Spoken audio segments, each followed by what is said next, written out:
সাবেক মার্কিন president Jimmy কার্টারের শেষকৃত্য সব শ্রেণী পেশার মানুষের শ্রদ্ধা। ক্যালিফোর্নিয়ার লস অ্যাঞ্জেলেসে দাবানলে ক্ষয়ক্ষতি $5,000 কোটি ছাড়িয়ে গেছে। চলছে লুটপাট, জরুরি পরিস্থিতি ঘোষণা।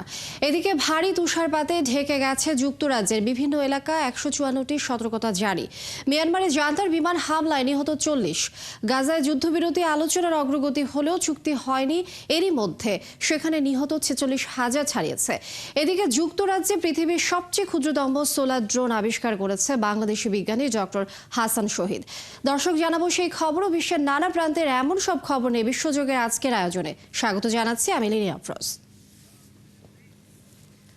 গত সপ্তাহে 100 বছর বয়সে মারা যাওয়া সাবেক মার্কিন প্রেসিডেন্ট জিমি কার্টারের শেষকৃত্য অনুষ্ঠানে জড়ো হয়েছেন দেশটির বর্তমান ও সাবেক প্রেসিডেন্ট এবং ভাইস প্রেসিডেন্টরা।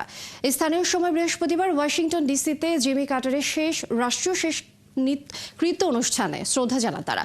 ওয়াশিংটনের ন্যাশনাল ক্যাথেড্রালে মার্কিন প্রেসিডেন্টরা ছাড়াও জিমি কার্টারকে শেষবারের মতো শ্রদ্ধা জানাতে হাজির হন হাজার হাজার মানুষ।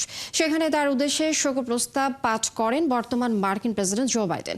এই সময় তাকে স্মরণ করা হয় একজন মহৎ নেতা হিসেবে। বাইডেন বলেন, স্বাধীনতা আর ক্ষমতা চরিত্রের চেয়ে বড় কিছু নয়, তা কার্টার প্রমাণ করে গেছেন। শোকসভা শেষে কার্টারের মরদেহ জয়েন্ট ওয়েস্ট অ্যান্ড্রু থেকে জর্জিয়াতে পাঠানো হয়েছে। তাকে সমাহিত করা হবে প্লেন্স শহরে। গত 29 ডিসেম্বর 100 বছর বয়সে জর্জিয়ার প্লেন্সে মারা যান জিমি কার্টার।